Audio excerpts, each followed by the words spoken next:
हो गया। Hello children, today I will teach you the chapter 5 water of geography.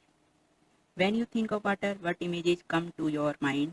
जब आप पानी को देखते हैं तो आपके माइंड में किस तरह की इमेज बनती है? आप नदियों के बारे में, वाटरफॉल्स के बारे में, और बारिश पड़ती है उसकी बूंदें गिरती हैं उनकी आवाज़ से तो आप परिचित ही हैं। Children love to float paper boats. बच्चे जब बारिश होती है तो उसके पानी में कागज़ की नाव बनाकर उन्हें तैराना पसंद करते हैं, लेकिन वे नावें कुछ समय के बाद गल जाती हैं। बारिश का पानी कहाँ चला जाता है, ये सब कल्पनाएं आपके माइंड में उभरती होंगी। सूर्य की गर्मी से पानी भाप में बदल जाता है और भाप बनकर ऊपर उड़ जाती है और ठंडा होने के बाद इससे बादल बनते हैं और बारिश होती है।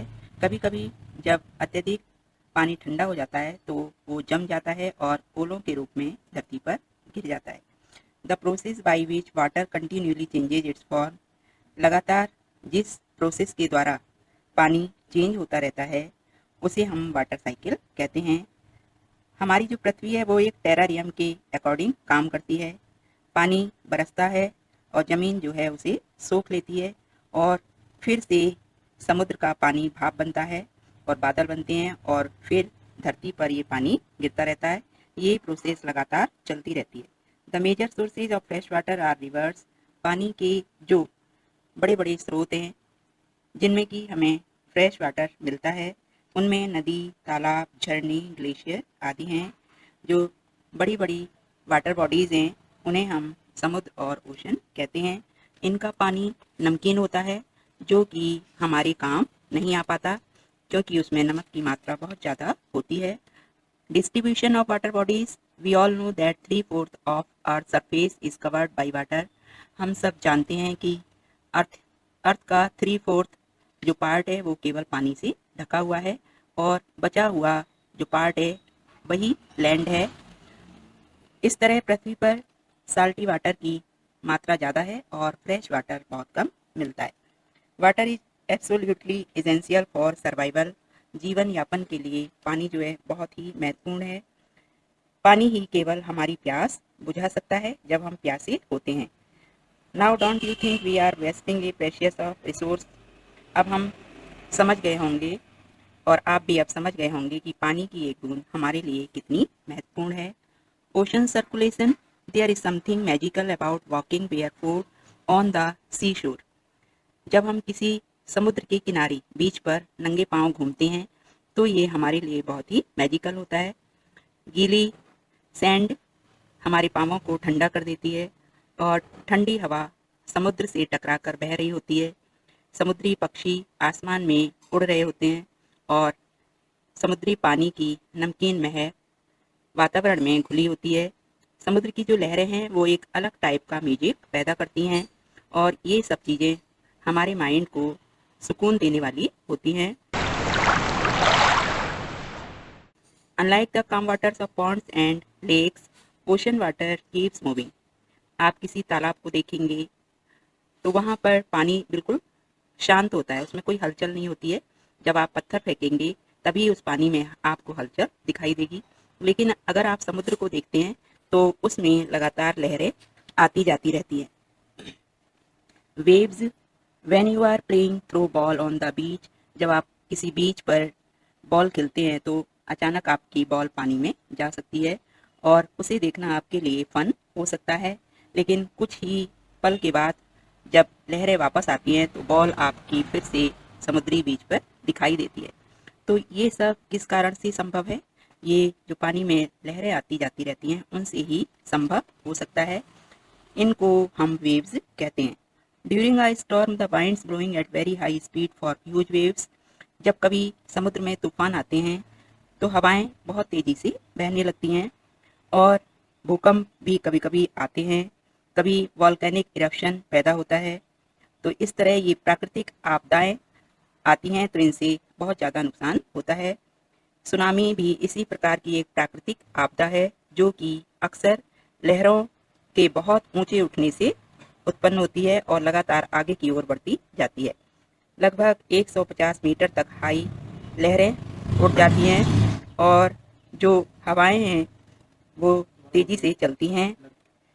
लगभग 150 मीटर तक ऊंची लहरें समुद्र में उठने लगती हैं तूफान के दौरान।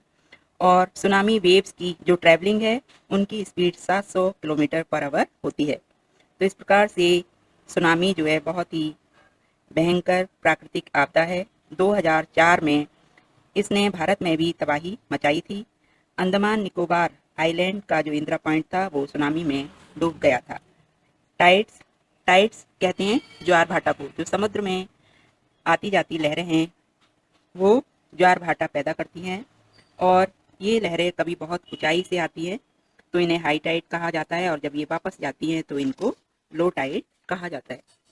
The strong gravitational pull exerted by the sun and the moon on the earth's surface causes the tides.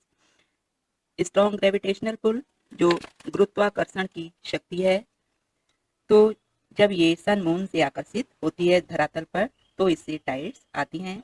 Tides में पानी जो है ऊपर की ओर उठता है और समुद्र के आकर्षण के द्वारा उठने के बाद फिर ये वापस समुद्र में चला जाता है। फुल मून के समय और न्यू मून के समय ये अक्सर ज़्यादा उठती हैं। These tides are called spring tide, और ये टाइड्स जो है स्प्रिंग टाइड्स कहलाती हैं। और इसके अपोजिट जो टाइड्स उत्पन्न होती हैं उन्हें नीप टाइड कहा जाता है। टाइड्स हमारे लिए बहुत हेल्पफुल भी हैं। ये नेविगेशन में हमारी हेल्प करती हैं। पानी का उठना समुद्री किनारों पर आता है तो ये किनारों को गीला कर देता है और इससे शिप्स को पहुंचने में आसानी होती है। The high tides also help in fishing. इसके अलावा हाई टाइड मछली पकड़ने में भी हेल्प करती हैं। समुद्र के किनारे लहरों के द्वारा बहुत सारी मछली फेंक दी जाती हैं। इससे मछुआरों को अत्यधिक मात्रा में मछलियां प्राप्त हो जाती हैं। कहीं कहीं पर इन लहरों से बिजली भी प्रोड्यूस की जाती है। Ocean currents are streams of water flowing constantly on the ocean surface in definite directions. Ocean currents का मतलब क्या है? धाराएं। समुद्र में गर्म और ठंडी जलधाराएं होती हैं जो एक विशेष डायरेक्शन की ओर मूवमेंट करती हैं। Generally the warm ocean current originate near the equator. जो वार्म ओशन करेंट्स हैं वो इक्वाटर के आसपास ज़्यादा मूवमेंट करती हैं और ये पोल्स की ओर बहती हैं।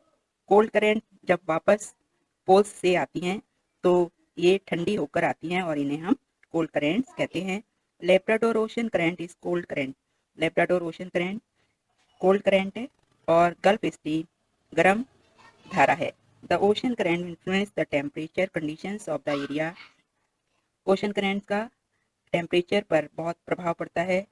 वार्म करेंट टेम्परेचर में वृद्धि करती हैं और कोल्ड करेंट टेम्परेचर को कम कर देती हैं। Seas around Japan and the eastern coast of North America और सच एग्जाम्पल्स। जो जापान और पूर्वी तट के नॉर्थ अमेरिका में कोस्ट के पास जो धाराएं हैं तो वो इसके महत्वपूर्ण एग्जाम्पल हैं। Areas where a warm cold current meet.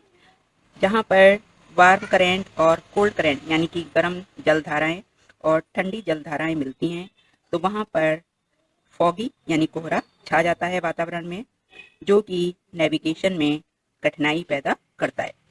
तो ये आपका चैप्टर था वाटर। आप इसको पढ़िए, समझिए